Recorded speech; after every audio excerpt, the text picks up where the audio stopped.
bilakah otak anak akan berkembang pesat pada usia berapa dan yang paling bagus? Sebenarnya Allah bagi kita ni rezeki, setiap orang ada otak yang berbeza-beza yang mana mampu untuk berkembang dengan keadaan beza-beza. Sebab tu kalau dalam belajar, kalau kita rekod mereka dalam berapa banyak A yang dapat, ada yang dapat 5A, 6A, 7A, 8A, ada yang dapat 0A, sedangkan berada dalam classroom yang sama. Semua ni bermula daripada macam mana otak tu berkembang daripada awal. Sebenarnya bayi daripada 0 hingga 3 tahun adalah proses pertama yang sangat penting untuk dia absorb. Absorb segala apa yang dia nampak. Pada waktu 0 hingga 2 tahun adalah waktu yang sangat penting, golden time, untuk mereka, kerana waktu ni adalah berjuta-juta neuron dalam otak dia, saraf tu bersambung untuk membentuk belajar perkara baru, belajar perkara baru, belajar perkara baru.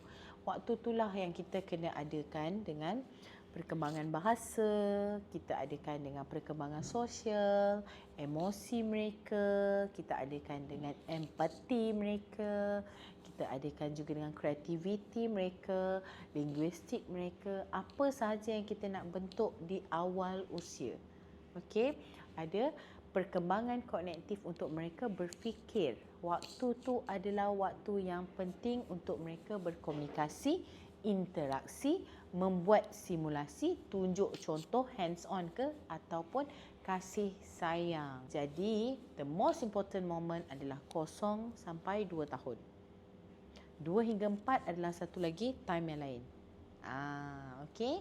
So, jom kita penuhi mereka dengan kasih sayang, dengan semua yang Mami sebut tadi.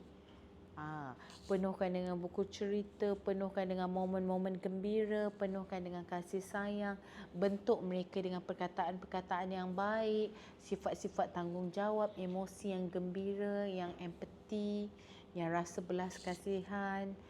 Dan sangat penting untuk ibu ayah berada bersama.